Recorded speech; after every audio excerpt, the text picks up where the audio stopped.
Uncle Ron stuff. Economics. I watched a master class by Nobel Prize winning economists, and I liked it, but I didn't. And it's awfully whatever of me to address what he talked about and have some issues with it. He's a Nobel Prize winning economist, and I'm a nobody from nowhere, and I'm Uncle Ron. But some things he doesn't really understand. Um, when he talks about economics, uh, classical, I want to call it classical economics, is examples supply and demand. Uh, if there is so much supply but demand gets higher, then the price will rise up and demand begins to wane off as price gets too high. Some people just can't buy it. And then demand goes down and supply somehow finally finds a happy medium, I guess. Anyway, that's pretty basic stuff. It's been shown to be true. And global trade, uh, his comment was that anytime you have global trade or other sort of disruptive things, that there are losers. And that was a very polite way to say that global trade gutted blue collar jobs in the United States. I don't. Uh, China became very wealthy uh, because we lost a whole lot of blue collar jobs sprinkled all over the United States. One of the things he did that I did get appreciate out of him was the concept of clustering manufacturing and related to in a specific area that there's various economic reasons to do that. You know, where you have a large population, then have production facilities. You don't have to transport it very far, and that lets sprawl continue out, and you have more and more. And so clustering, if you will, that answers the question, or why we have very, very large cities and manufacturing centers. Excuse me. And I get that. Uh, that's based on cheap transport costs for the rest of us. Things that are manufactured in California have to be transported all the way to the East Coast. Things on the East Coast have to be transported all the way to the West Coast. But a lot of industry, a lot of especially services, and that was his argument was that, well, after global trade came into being, yes, we had some losers, i.e., blue collar jobs, but there are plenty of people want more services than they want goods. That was his answer to the question. Well, it's just you get a job in the services industry. Okay. Yeah. Now, services being electricians, you can't you can't farm that out. You can't global trade away electricians' jobs or home construction. The company might be owned by a foreign company, but the workers and the Chinese, when they invest in various countries, they'll often send their own workers there. It's kind of interesting. I think maybe it's probably more management, but I don't know.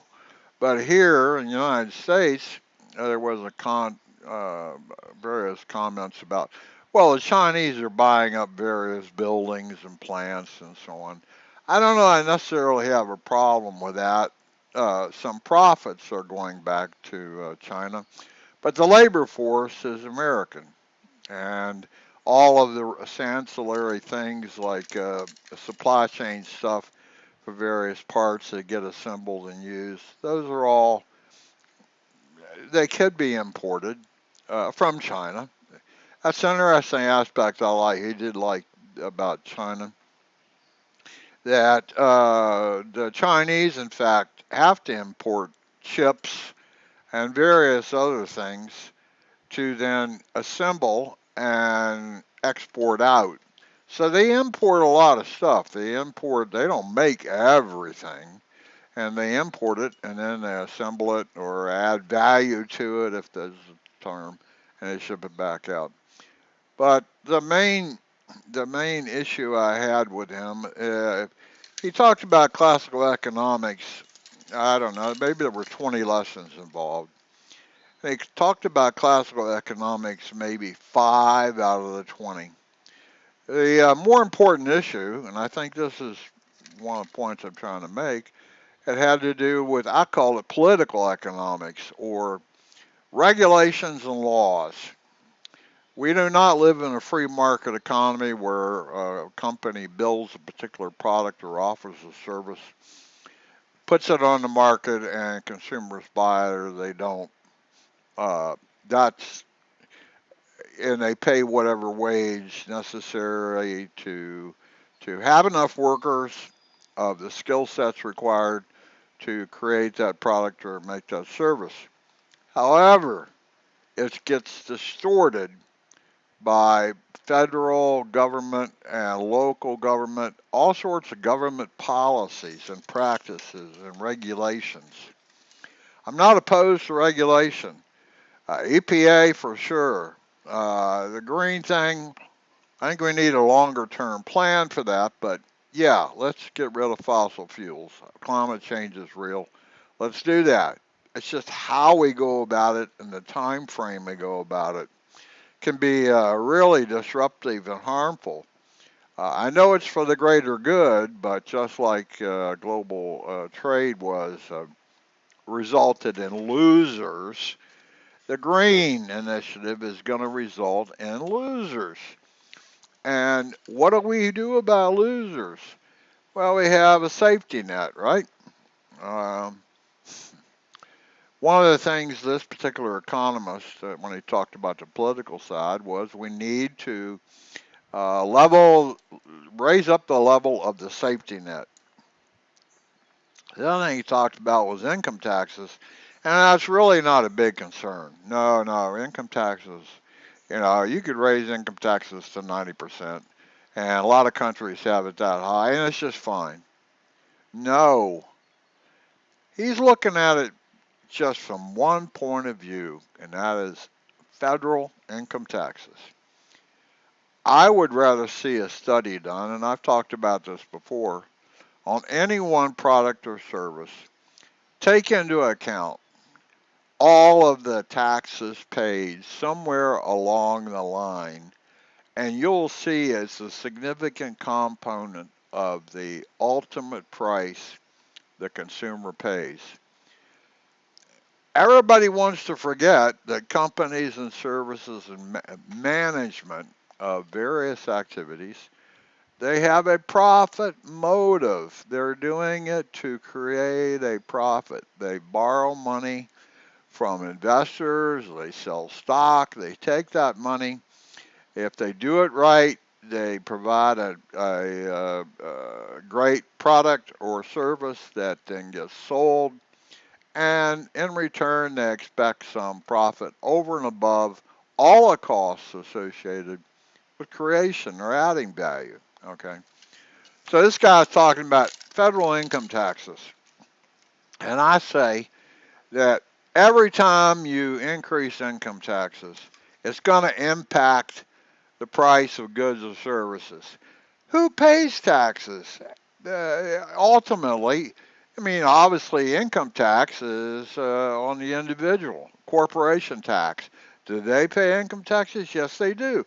Who pays those income taxes? You and I do in the way of a higher price on the product or service. There's no way around it. They either make a smaller product and make it more efficiently, whatever. But in the end, like if they make it more efficiently, they automate. Example of that is Walmart and other people. They've used automation to replace cashiers. They chopped off a job. There is a loser involved. Income taxes, if raised on corporations, will result in them having to look around a way to cut either the size of the product or some portion of the labor. They will automate. There are losers involved. Raising taxes. The problem with taxes are they're insidious and everywhere. We're not just talking federal income tax, and that's what this guy wanted to focus on, and that's a simple case. The more difficult case is all the taxes involved in everything. And I talked about this length one time about creation of an apple pie. There's every time you turn around, there's some other form of tax that has to be paid by you and me or the consumer. There's no magic here. Fuel taxes, real estate taxes, income taxes on corporations, um, energy use taxes, property taxes. I mean, you have a tax, you use electricity, and there's a utility tax on that. Okay? You Anything you do, anything you consume, anything has got a tax on it. Who pays it? You and I do, in a way of higher prices on products and services. Income taxes mean a lot. Forget income taxes, federal income tax. I've already talked about this. Take 90% of the top 1%. It doesn't even run the federal budget for taxes are an issue. You can't just willy-nilly increase them. Local governments do this regularly by way of real estate taxes. And they play such a terrible game there. And this is another area that the economists didn't talk about. you know, uh, the assessed value of a home. And when home prices are rising, they'll use the assessed value. When home prices are falling, they don't really readjust that. They might cut a cent or two off of the price per hundred, but then they quickly put it back up. They just raise taxes. They have to have it for education and roads and whatever, and buy new machinery. The bottom line on all governments, of course, is they have no profit motivation. They don't need to stay lean and mean. They can keep adding people and keep buying equipment and keep doing things because they can simply just raise taxes. And those are all local, and you go, okay, well, that's not a big deal, right? It's a little deal here. It's like a dollar here and a dollar here and a dollar there. Pretty soon it adds up to big money, and you have to pay it. We have to pay it on everything. Inflation and the poor. Uh, lot of economics talks about the poor and the situation there and what. And he didn't do a very good job talking about that. I think it's a combination of factors, and like anything, it's a combination of factors. And I tend to hang it right on education, and I'm wrong on that. It's not a simple factor or issue, but sales tax. This guy was talking about, well, we need a value added top tax on everything else. Oh yeah, we do. Sure. He says the federal government needs more money. No, they don't need more money. He didn't even talk about it. Defense. Defense is the biggest bear in the room. Why do we have to spend 17 times more than any other country in the world on defense? It Defense is the greatest, strongest lobbyists in the world, and they employ a lot of people all over the country. And no senator or congressman is going to want to cut defense because it directly impacts a more skilled talent set in his particular area. But anyway, poor. There's various policies and practices that keep them poor. Safety net. You can raise the minimum wage. What happens? The company, you can say, okay, insurance company, you need to cover this particular issue. I'm not opposed. I can't necessarily disagree that pre-existing conditions ought to be ignored. However, they're going to have increased costs associated with that person with pre-existing conditions. They are going to have to raise health insurance prices for everyone to make a profit. You can regulate all you want, but you have to understand the consequences of the regulation. What impact is it going to have? And it's going to impact the price people pay for things. The higher prices are, the poorer the poor are. They can't afford it. Right now, I say people living paycheck to paycheck to paycheck. Yeah, because the basic necessities to live in the United States, food, shelter, uh, water, food, the prices of those things continue to go up. And you say, well, the income doesn't go up. We need to do something about income. We need to make them so they get more income. Okay, you raise the minimum wage. The corporations say, I got to raise prices or cut people or automate. Have you helped anybody? One economics thing is you spread the cost of something over more and more people. Health insurance is like that.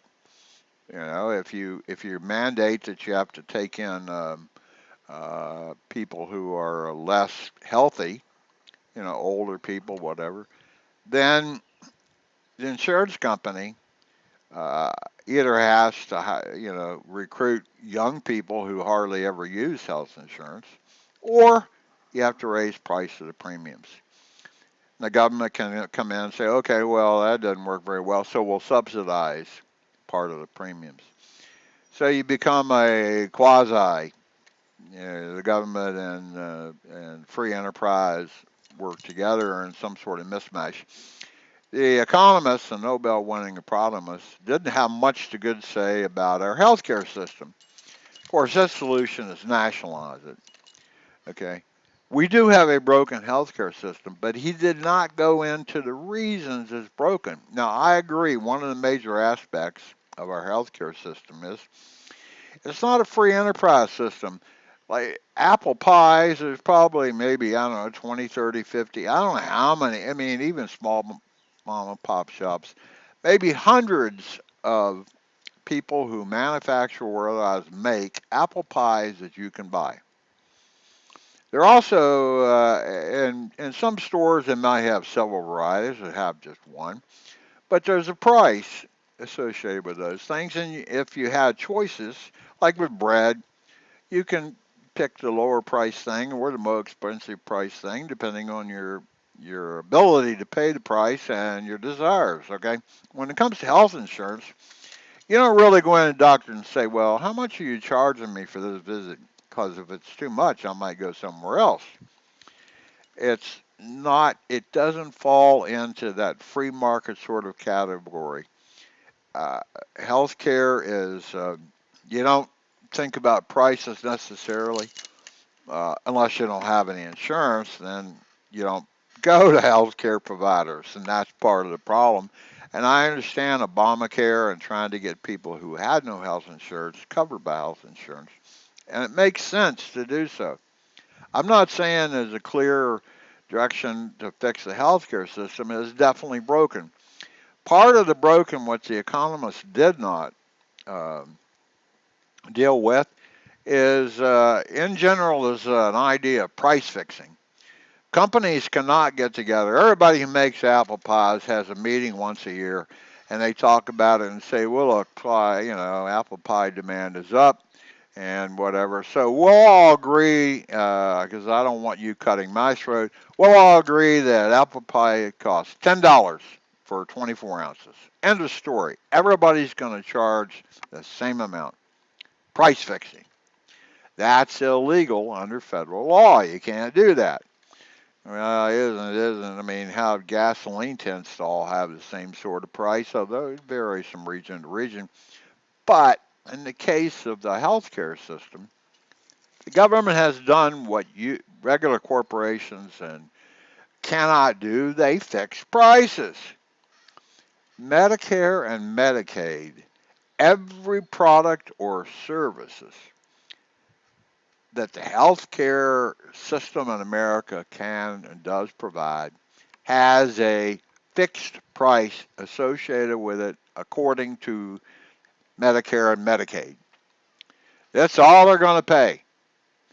Hospitals for emergency rooms, whatever, they have fixed the price, which is it, does it cover the cost for that doctor and hospital? No, doesn't. So what is the hospital to do? Uh, with a large number of people under Medicare and Medicaid, they have to cover those people. They have to take care of them, and they get paid what they get paid. But it is fixed pricing, and the government doesn't adjust that pricing very often. And so what happens? Well, if you don't under Medicare and Medicaid, there's some more free reign for that hospital and those doctors. Doctors want to make as much money as they can. They've been highly skilled. They've spent $100,000 to become a doctor, and they want to get paid for it. Getting paid $30 a visit by Medicare and Medicaid isn't going to do it. $30 a visit? I mean, experienced bricklayer can make more than that per hour, you know? So it's all gotten distorted. Drugs are the same way. They price fix drugs. The government does. What a great idea. You know, we don't have Medicare, Medicaid only has to pay this for this drug. Health insurance companies will also negotiate with drug companies and so on and get a discount because in the end they're buying huge quantities. You know, like CVS and pharmacies, huge quantities. So you get a discount. There is a discount for huge quantities. By and large, you think about everything. And, you know, if you buy 20 pounds of sugar, it doesn't cost as much per pound if you buy 5 pounds of sugar. There is always a discount on large quantities. Okay, so the healthcare system is totally broken, in that there are multiple tiers of pricing depending on whether it's fixed by the government or an insurance company, and heaven help you if you have no insurance at all, you get charged the full retail price. There's like multiple sets of books in hospitals and doctors. You know, companies have a set of books for this and a set of books for that. Which one do you want to look at? Okay. I don't know the answer to the healthcare system. I think it was a step in the right direction to have hospitals and doctors provide you an estimate of what your proposed care might cost. Again, it's a great idea, but are you really going to shop around for somebody that's going to do an operation on your nose? I don't really think so, but maybe you do if you live in an area. You call them up and say, "Hey, what do you charge to do a nose job?" No, yeah, I don't know. Healthcare system is definitely broken. Everything they try to do seems like mucks it up even worse. We're now going to negotiate with the pharmaceutical companies on drug prices. The drug companies are fighting back, saying, you know, I have to make a profit. I use that profit to invest in new drugs. Part of the statement that the Nobel Prize winning economist said was the most recent tax cut on corporations and the wealthy, as he puts it, it was a Republican tax cut. You know how they always support the rich. Was that the tax cut on corporations? Where did the money go? And it primarily went to stockholders, dividends, and so on, or buyback of their stock. Um, the idea, I think the tax cut idea was to promote growth of that company and invest more in equipment, plants, worker education, things like that. That was the idea. Now, I don't know what political agenda, I haven't analyzed it. This economist said the bulk of it went to stockholders, shareholders, and so on, the wealthy. That may be so, but it doesn't change the fact that that company has to make a profit, and if they income taxes were cut, they would have more money to invest with if they decided to do so. Maybe the situation was such they haven't rewarded their stockholders, shareholders. Of course, they have a motivation to keep all those people happy because they have board of directors and blah blah blah blah, and they might need to go out and borrow more money, blah blah blah blah blah. So they have another set of agendas going on. Again, they have to operate, companies have to operate sort of lean and mean, whereas the governments do not. They have no incentive to try to save any money on anything. Well, we need a whatchamajigger. Okay, well, just raise taxes if we don't have enough.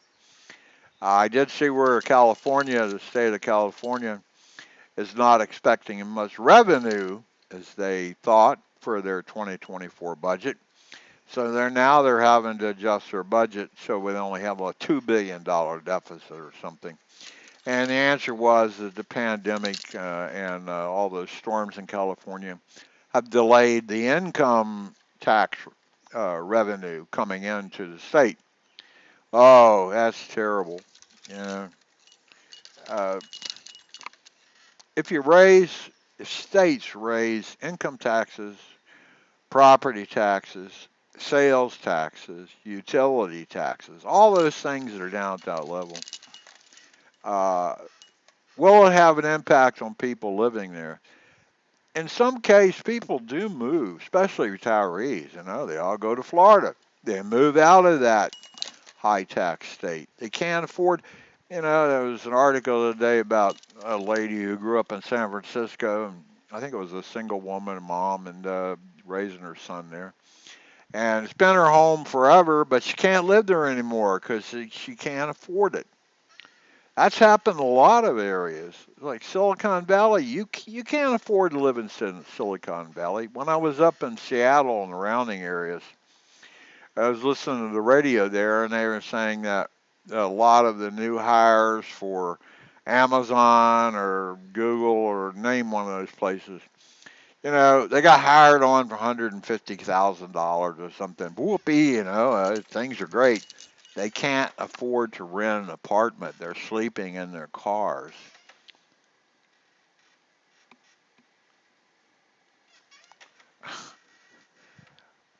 That's why we have a lot of poor people. Everything, sales tax being the worst, property tax, utility taxes, I don't know, taxes even to go fish, hunt. I don't care what it is, they got a tax for it. If those people want to have to do that, they have to pay that tax. That leaves them less money. They have to make those decisions. Do I pay my electric bill or do I buy an apple pie? There's a lot of factors and forces down at that level, and we don't do a very good job. Well, we'll give them food benefits. We'll get assisted living. We'll pay some of the rent for them. What happens? Well, we need more tax revenue. We have to raise the taxes again. Okay, well now they're back in the hole again. Well, what we got to do? We got to raise the safety net. It's a never-ending, terrible cycle, and the economists don't seem to understand that. Global trade. I'm sorry, just saying. Well, there's a few losers anytime there's a technological revolution, or that's all based on cheap fuel. Transportation from China to here to China, from Germany to China, whatever. That's all based on cheap fuel. If fuel went to $150 a gallon, global trade would shrink considerably. Okay. I think the argument this guy was saying, make America great again, bring back manufacturing jobs. He's saying, never happen, can't happen. That'd be going back. I'm contending the price of transport. We've already seen it recently with gasoline prices going so high and diesel going so high. It impacted the prices of everything. It's part of the factor we have inflation right now is transportation costs. And the other factor is because government policy is whimmy. It depends on who's in Congress and what they want to do. It's very hard to plan long term when the government can do is whimsical. Oh, okay. Well, today this. Okay. Well, no, no, no. Tomorrow we're going to change that and do that. If I'm a company trying to plan for 10 years out, what do I think about government economic policies might be? They could suddenly change the corporate income tax rate to 189,000%. Or the green initiative, particularly, well, we're going to dump all fossil fuels by such and such. I'm in a place where I have to buy a contract for natural gas for 10, 20 years. There are companies that own pipelines. All they do is transport the natural gas. Contracts are that the natural gas supplier will sign up with a contract with a pipeline for a period of time. Okay, but do I really want to sign a contract for a period of time when everybody in the government is saying we're not going to let you use natural gas 10 years from now or 15 years from now or 5 years from now? They can change it however they want, whenever they want, because they don't look at anything. And they just say, well, it's a good policy. You know, I'm not opposed to green policy, but it has impacts. And the people in government, they don't, it's terrible. They should be stocked with some of the brightest minds who understand these things. And of course, there's already immediacy to whatever the government wants to do. They have to fix it right now. And the idea that the government can fix everything is totally wrong. There are times the government does have to deficit spend to stimulate the economy. It can get so broken that they do have to do that. I don't disagree with that. There are times when only the federal government can bail out the economy. Is the federal government the economy? No. It tries to be the economy. It tries because of all of its spending. It's a big consumer. And they give away a lot of money for the individual to use for the basic stuff. Anyway, this economist, he had a lot of good points, but underneath of it all, why are we paying more and more for the basic necessities of food, clothing, shelter, food? Because of taxes. It's not we don't grow enough food. It's not we don't have enough this or that. It's the cost, added on cost. If there's a value on tax, we really got one right now. It's no value though, it's just simply tax. Everything you raise taxes, I don't care at what level, it's going to have an impact. For this economist, Nobel Prize winning economist, to say taxes are really not a problem and that we could raise, and just like Sweden has 90% income tax rate or something, we could raise it and still be okay. No, it's going to have a disproportionate impact on the lowest level. And then what are you going to do? You're going to have to shovel more money into the safety net, which requires you get more money out of the other people who have money in the way of taxation in some form. And it's a never-ending cycle. You, it, the economy is complex. I'm not a Nobel Prize winning economist, but I live in it and I see what's happening. I see there are no checkout lines in Walmart. I see Tesla building machines that assemble cars in big giant hunks, which makes it cheaper to do because it has less labor. Now, it's interesting because he's making big car chunks, insurance companies don't yet know what to do about repair costs. Whereas once they get swap out just a bumper, now they might have to swap out the whole rear end of the car. Yeah, manufacturing for a long time has focused on assembly, speed of assembly, efficiency of assembly, cost of assembly, and not considered costs of repairs or insurance repairing costs or just regular maintenance. They haven't considered that. It's a side issue, but anyway, this is a long one. This is Uncle Ron and stuff, and it's talking about economics, and it is a complex subject. But as I said, the guy spent a lot of time just on basic classical economics. Good for him. I understand that. It's not that complex. I mean, it's like a scientist saying, "Okay, we know what atoms look like. Okay, that's what the economists are doing. Well, we knew what this looks like." But the larger issue was the political regulation, and he didn't use the term because he doesn't like it, redistribution of wealth. I use it because that's what it does do. Anyway, Uncle Ron and stuff, this is economics and my comment on the Nobel Prize winning economist who he was ultra liberal.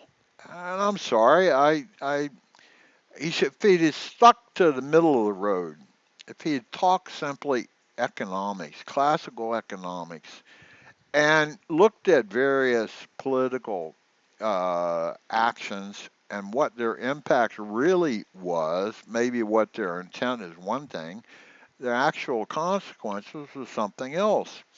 And he did say, in all and respect to him, that uh, the political powers need to look hard at the consequences of any sort of regulation or public economics policy before they pull the trigger, because they don't tend to do that, and we suffer all consequences. Uncle Ron and Stuff Economics. That's it for today.